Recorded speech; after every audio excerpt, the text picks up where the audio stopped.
Hi കൂട്ടുകാരെ, പുതിയൊരു വീഡിയോയിലേക്ക് എല്ലാവർക്കും സ്വാഗതം. അങ്ങനെ ഇലക്ട്രീഷ്യനെ വിട്ടിട്ട് ആ ഒരു മെയിൻ സ്വിച്ച് ഓഫ് ചെയ്തിരിക്കുകയാണ് കേട്ടോ ശ്രേയ. പക്ഷേ ഇതൊന്നും ആർക്കും തന്നെ അറിയില്ല. എല്ലാവരും കറണ്ട് പോയി എന്ന് പറഞ്ഞിട്ട് പുറത്തോട്ട് വരികയാണ് കേട്ടോ.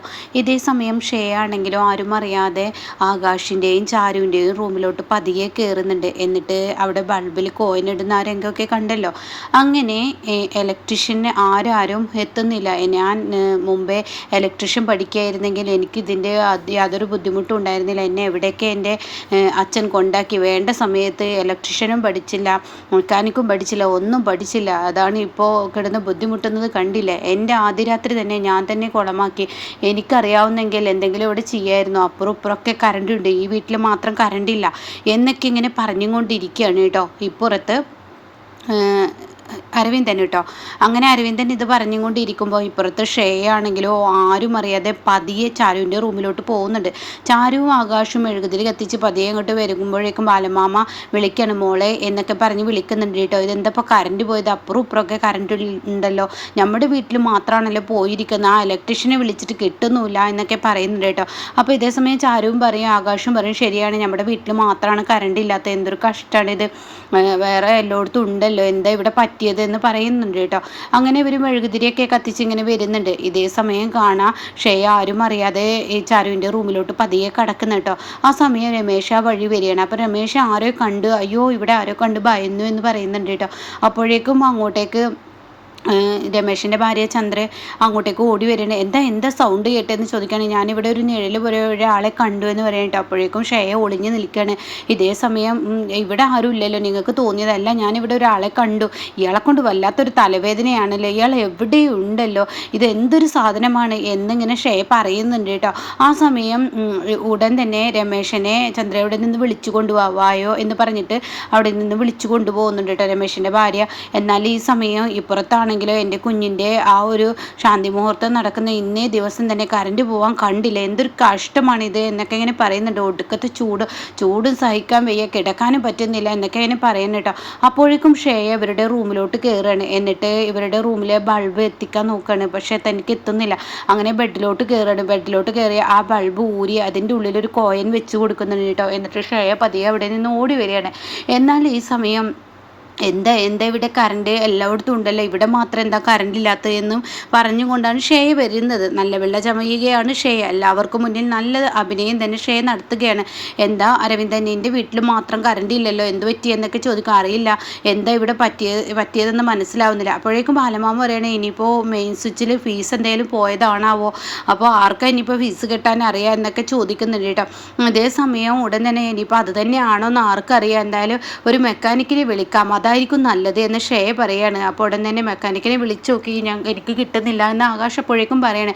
അപ്പോൾ ഉടൻ തന്നെ നമ്മുടെ ഓഫീസിലുള്ള അവനെ വിളിക്കാം എന്ന് പറഞ്ഞിട്ട് പെട്ടെന്ന് ശ്രേയ തൻ്റെ ഫോൺ എടുത്ത് അവനെ വിളിക്കുന്നു കേട്ടോ. ഇത് അസിസ്റ്റൻറ്റ് കമ്മീഷണറാണ് എന്നൊക്കെ പറഞ്ഞിട്ട് സംസാരിക്കുകയാണ്. ഞാനാണ്, നിങ്ങൾ എൻ്റെ ഭർത്താവിൻ്റെ വീട്ടിൽ കറണ്ട് ഇല്ല, നിങ്ങൾ ഇങ്ങോട്ടേക്കൊന്ന് വരുമോ എന്നൊക്കെ ചോദിക്കണം. അപ്പോൾ അയാൾ ആ ശരിയെന്ന് പറയണം. അപ്പോൾ മെയിൻ ഓഫ് ചെയ്തിട്ട് പോയനാണ് കേട്ടോ. അങ്ങനെ 10-20 മിനിറ്റ് കൊണ്ടുണ്ട് അയാൾ എത്തുകയാണ്. എന്നാൽ ഈ സമയം ഹേമ പറയുന്നത് എന്തൊരു കഷ്ടമാണ്, ഇതെന്താണ് ഇത് കറണ്ട് പോയിരിക്കുന്നത് എന്നൊക്കെ ഇങ്ങനെ പറയുമ്പോൾ അവൻ എത്തുന്നു കേട്ടോ. അപ്പോഴേക്കും അങ്ങോട്ടേക്ക് ചാരുവും ആകാശവും ഓടിച്ചെല്ലാണ്. അങ്ങനെ ചാരുവും ആകാശവും ചെന്നിട്ട് പറയുകയാണ് വായോ അകത്തോട്ട് വാ എന്ന് പറയണം. അപ്പോൾ ശ്രേയ പറയണേ എന്തായാലും കറണ്ട് ഇല്ല, എന്താ പ്രശ്നമൊന്നും നീ ഒന്ന് ചെക്ക് ചെയ്തോക്കെ എന്നൊക്കെ പറയുമ്പോൾ ഇവിടുത്തെ മെയിൻ സ്വിച്ച് എവിടെയെന്ന് ചോദിക്കുന്നുണ്ട് കേട്ടോ. ആ സമയം ചാരുവും ആകാശവും കൂടി മെയിൻ സ്വിച്ചിൻ്റെ അവിടോട്ട് മെഴുകും അതുപോലെ തന്നെ തൻ്റെ കയ്യിലുള്ള മൊബൈൽ ടോർച്ചുമായിട്ട് പോവുകയാണ് കേട്ടോ. അങ്ങനെ ഈ സമയം അവിടെ എത്തുമ്പോൾ ചാരു മെയിൻ സ്വിച്ചിനൊപ്പം ഈ തീയിൻ്റെ നാളം കാണിക്കുമ്പോൾ ആകാശ് വഴക്ക് പറയണം. എന്താ ചാരു ഈ കാണിക്കുന്നത്, മെയിൻ സ്വിച്ചിൻ്റെ അടുത്തോട്ട് തീനാളൊന്നും കാണിക്കരുത്, അങ്ങ് മാറി നിൽക്കും, ഞാൻ മൊബൈൽ ടോർച്ച് അടിച്ചു കൊടുത്തോളാം എന്നൊക്കെ പറഞ്ഞിട്ട് അവരത് അടിക്കുകയാണ്. അങ്ങനെ ആ മെയിൻ സ്വിച്ചിൻ്റെ ആ ഫീസ് ഊരുകയാണ്. അതിൻ്റെ ഉള്ളിലെ ഫീസ് ഊരിയിട്ട് അയാളൊരു കള്ളക്കളി കളിക്കുന്നത് പോലെ കളിക്കണം. ഇതിൽ ഫീസ് പോയിട്ടുണ്ട് എന്നൊക്കെ പറഞ്ഞ് ഇങ്ങനെ അഭിനയിക്കുകയാണ്. പിന്നെ പതിയെ ആ മെയിൻ സ്വിച്ച് അങ്ങ് ഓണാക്കി കൊടുക്കുന്നുണ്ട് കേട്ടോ. അപ്പോൾ ഓണാക്കുന്നതിനോട് കൂടി കറണ്ട് വരികയും പോവുകയും ഒപ്പം നടക്കുകയാണ്. അപ്പോൾ ഇതേ സമയം അയാൾ പറയുന്നത് ഇതെന്താ ഇപ്പോൾ ഇത് കറണ്ട് വന്നോടെ തന്നെ പോയിരിക്കുന്നത്, അപ്പോൾ ഈ വീട്ടിൽ എവിടെ എന്തോ ഒരു ഷോർട്ട് സർക്യൂട്ട് ഉണ്ട്, എവിടെ എന്തോ സംഭവിച്ചിട്ടുണ്ട്, അതാണ്. അപ്പോൾ ഈ സമയം ആകാശ് പറയണേ ഈ വീട്ടിൽ ഈ സമയം വരെ ഒരു പ്രശ്നമില്ലാത്ത വീട്ടിൽ ഇപ്പോൾ പെട്ടെന്ന് ഇങ്ങനെ ഒരു കറണ്ട് പോകാൻ എന്താ അതൊന്നും എനിക്കറിയില്ല, എവിടെ എന്തോ സംഭവിച്ചിട്ടുണ്ട്, അതുകൊണ്ട് മെയിൻ ഓൺ ആവുന്നില്ല, ഫീസ് അടിച്ച് പോവുക തന്നെയാണ്, അപ്പോൾ അതുകൊണ്ട് ചെക്ക് ചെയ്യേണ്ടിയിരിക്കുന്നു എന്ന് പറയാം കേട്ടോ. അങ്ങനെ അകത്തോട്ട് കയറി വരികയാണ്. അപ്പോൾ ഷേയ അവിടെ നിൽക്കുന്നുണ്ട്. അപ്പോൾ ഷേയ അവനോട് ചോദിക്കുകയാണ് എന്താ പ്രശ്നം എന്ന് ചോദിക്കുമ്പോൾ മെയിൻ കെട്ടിയിട്ട് നിൽക്കുന്നില്ല, കാരണം കറണ്ട് പോവുകയാണ്, എവിടെ ഷോർട്ട് ആയിട്ടുണ്ട്, അപ്പോൾ അത് എവിടെയെന്നൊന്ന് ചെക്ക് ചെയ്യണം, എന്നാൽ നിങ്ങളൊരു പണി ചെയ്യും, ഈ വീട്ടിലെ ഓരോ റൂമും ചെക്ക് ചെയ്യുക എന്നൊരു അർത്ഥം വെച്ച് പറയാം കേട്ടോ. അപ്പോൾ അത് കേൾക്കുമ്പോൾ തന്നെ ഇവരുടെ മുഖത്തൊക്കെ ഭാവവ്യത്യാസം വരുന്നുണ്ട് കേട്ടോ, ഷേയുടെ ആ വാക്ക്. അങ്ങനെ ഉടൻ തന്നെ ആകാശ് ഓരോ റൂമും ചെക്ക് ചെയ്യുമെന്ന് പറയാം. അപ്പോൾ അയാൾ പറയണേ എനിക്ക് എൻ്റെ കൂടെ വരാമോ എന്ന് ചോദിക്കണം. അങ്ങനെ ഓരോരുത്തർ റൂമായിട്ട് ഇങ്ങനെ പോയിക്കൊണ്ടിരിക്കുക, എല്ലാ റൂമും നോക്കിയിരിക്കുന്നു. ഈ പറയുന്ന ചാരുവും ആകാശം ഇപ്പോൾ കിടക്കുന്ന റൂം മാത്രം നോക്കിയിട്ടില്ല കേട്ടോ. അങ്ങനെ ഈ സമയം ഓരോ റൂം ഇങ്ങനെ നടന്ന് നോക്കുന്നുണ്ട്. അപ്പോൾ ഈ സമയം ഓരോ റൂമിലും ഒന്നും തന്നെ ഇല്ല എന്ന് പറഞ്ഞിട്ട് അവൻ ഇറങ്ങി വരികയാണ്. അപ്പോൾ അയാൾ പറയണേ ഇവിടെ ഒന്നും തന്നെ ഇല്ല, ഒരു കുഴപ്പമില്ല, ഇവിടെ ഒന്നും കാണാനില്ല, എന്താ പ്രശ്നം. അപ്പോഴേക്കും ഹേമ പറയണേ ഈശ്വര ഓരോ റൂമും ചെക്ക് ചെയ്ത് വരുമ്പോഴത്തേക്കും എന്ന് പറയുമ്പോഴേക്കും അരവിന്ദൻ പറയണേ എൻ്റെ ശാന്തി മുഹൂർത്തൊക്കെ കഴിഞ്ഞു പോകുമെന്ന് പറയുന്നുണ്ട് കേട്ടോ. അപ്പോൾ ഈ സമയം രമേശൻ പറയണേ ശരിയാണ്, ശാന്തി മുഹൂർത്തൊക്കെ കഴിഞ്ഞു പോകും, ഇതിപ്പോൾ ഒരു കുൽഫി വാങ്ങിക്കൊണ്ടുവന്ന് തണുപ്പ് ഉണ്ടാക്കുക നല്ലത് എന്നൊക്കെ രമേശ് അപ്പോഴേക്കും പറയാൻ കേട്ടോ. അപ്പോഴേക്കും അശ്വതി വരെ ഒന്നും മിണ്ടാതെ നിന്ന് നിങ്ങളുടെ ഓരോ സംസാരം ദേഷ്യം പിടിക്കുന്നത് എന്നൊക്കെ ഇങ്ങനെ പറയുന്നുണ്ട് കേട്ടോ. അങ്ങനെ ഈ സമയത്തെല്ലാം കണ്ടു അനു ഒരു തരം ദേഷ്യത്തോടു കൂടി നിൽക്കണം. അപ്പോൾ ഏതുവരെ പോകുമെന്നറിയാൻ വേണ്ടി തന്നെയാണ് ചാരുവും ആകാശവും മിണ്ടാതെ നിൽക്കുന്നത് കേട്ടോ. അങ്ങനെ ഈ സമയം ഈ ഇലക്ട്രീഷ്യൻ പോകാൻ വേണ്ടി നിൽക്കുമ്പോൾ അല്ല ഒരു റൂമും കൂടി പരിശോധിക്കാനുണ്ടല്ലോ ഈ വീട്ടിൽ എന്നിങ്ങനെ അപ്പോഴേക്കും ഷെയർ പറയാൻ കേട്ടോ. അപ്പോൾ ഉടൻ തന്നെ ശരിയാണല്ലോ, ഇവരിപ്പോൾ കിടക്കുന്ന റൂം നോക്കിയില്ലല്ലോ എന്ന് പറയണം. എന്നാൽ വായോ എന്ന് പറഞ്ഞിട്ട് ആകാശം അങ്ങോട്ടേക്ക് കൊണ്ടുപോകണം കേട്ടോ. പിന്നീട് അവനെല്ലാം കൂടി പരിശോധിക്കുമ്പോൾ അവന് കണ്ണിട്ട് കാണിക്കുന്നുണ്ട്, ബൾബിൻ്റെ ഉള്ളിലുണ്ട് എന്നുള്ള ലെവലിൽ കണ്ണിട്ടിട്ട് ആ പയ്യനെ ഷെയർ കാണിച്ചു കൊടുക്കുന്നുണ്ട് കേട്ടോ. അതുകൊണ്ട് തന്നെ തനിക്ക് എന്തെന്ന് മനസ്സിലാവുകയാണ്. അപ്പോൾ അവൻ ആ റൂമിൽ പോയി പെട്ടെന്ന് ബൾബ് ഊരിയിട്ട് അതിൽ നിന്ന് കോയിൻ എടുക്കുകയാണ്.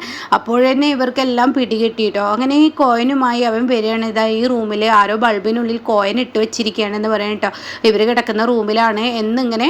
അപ്പോഴേക്കും അവിടെ ഹേമ പറയണേ എരണം കെട്ടവളെ, നിൻ്റെ അച്ഛൻ്റെ കുനിഷ്ടുബുദ്ധി എല്ലാം നിന്നിലുണ്ടല്ലേ, നിൻ്റെ ശാന്തപ്പനാണല്ലോ ഇങ്ങനത്തൊക്കെ പരിപാടി, അവൻ്റെ കുനിഷ്ടുബുദ്ധി എല്ലാം നിന്നിലും ഉണ്ടല്ലേ, എൻ്റെ മകൻ്റെ ശാന്തി മുഹൂർത്തം നടക്കാതിരിക്കാൻ വേണ്ടിയല്ലടി എരണം കെട്ടവളെ നീ ഈ കോയിൻ ബൾബിലിട്ട് വെച്ചത് എന്ന് പറയാം കേട്ടോ. അപ്പോഴേക്കും ബാലമാമക്ക് ദേഷ്യം പിടിക്കുക. ബാലമാമ പറയണേ എൻ്റെ മോളെ, എൻ്റെ ചാരുവിനെ എന്തെങ്കിലും പറഞ്ഞാൽ ഞാനത് കേട്ട് നിൽക്കില്ല. പെങ്ങളുടെ മകൾ എന്തെങ്കിലും പറയുമ്പോൾ നിങ്ങളുടെ ആ ഒരു ശുഷ്കാന്തി കണ്ടില്ലേ, സ്വന്തം മകൻ്റെ ശാന്തി മുഹൂർത്താണ് ഇവൾ തകർക്കാൻ നോക്കിയതെന്ന് പറയാം കേട്ടോ.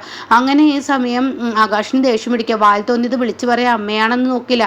അപ്പോഴേക്ക് അരവിന്ദൻ പറയണേ നീ എന്താടാ അമ്മയെ തല്ലു എന്ന് ചോദിക്കാൻ കേട്ടോ. അത് കേട്ടോടെ തന്നെ ഷേയ അവിടെ ഇടപെടുകയാണ്, മനഃപൂർവ്വം ഷേയ ഇടപെടുകയാണ്. നടക്കാനുള്ളത് നടന്നു, എന്തായാലും ഇനിയിപ്പോൾ ആരും ഇതിൻ്റെ പേരിൽ ഒരു വഴക്കൊന്നും ഉണ്ടാക്കണ്ട, എന്തായാലും ബൾബ് എടുത്തല്ലോ എന്ന് പറഞ്ഞിട്ട് ഇലക്ഷൻ പുറത്തോട്ട് പോകുന്നുണ്ട്. പിന്നീട് കറണ്ട് വരുന്ന രംഗമാണ് കേട്ടോ. അപ്പോഴേക്കും രമേശൻ പറയണേ കറണ്ട് വന്നല്ലോ, എന്തായാലും വല്ലാത്തൊരു ആളുകൾ എന്നിങ്ങനെ പറയുന്നുണ്ട്. അപ്പോൾ ഹേമ പറയണേ ശരിയാണ്, എൻ്റെ കുഞ്ഞിൻ്റെ ശാന്തി മുഹൂർത്തം നടക്കാതിരിക്കാനും ഇവളുടെ കയ്യിൽ നിന്ന് ആ റൂം മേടിച്ചതിനുള്ള ദേഷ്യത്തിന് ഇവളിങ്ങനെയൊക്കെ കാട്ടിക്കൂട്ടിയത്, പരമ്പരാഗതമായി കൊണ്ടു നടക്കുന്ന ആ റൂമിൽ ഓരോരുത്തരുടെയും ശാന്തി മുഹൂർത്തം നടക്കുന്ന ആ ദേഷ്യത്തിനാണ് ഇവളിങ്ങനെയൊക്കെ ചെയ്തത് എന്ന് പറയുമ്പോൾ ഉടൻ തന്നെ ആകാശ് പറയണേ എൻ്റെ ഭാര്യയെക്കുറിച്ച് ഇനി പറഞ്ഞു കഴിഞ്ഞാൽ ഞാൻ കേട്ട് നിൽക്കില്ല എന്ന് പറയണം കേട്ടോ. അപ്പോൾ ഉടൻ തന്നെ ഷേ പറയണേ ആൻറ്റി വെറുതെ ഒരു സംസാരം ഉണ്ടാക്കണ്ട എന്ന് പറയണം കേട്ടോ. അപ്പോഴേക്കും ചാരു പറയണേ എന്തുകൊണ്ട് വെറുതെ ഒരു സംസാരം ഉണ്ടാക്കണ്ട എന്ന് പറയുന്നത്, ഇതിപ്പോൾ ഞാനാ ചെയ്തത് നിങ്ങളിൽ തെളിവുണ്ടോ.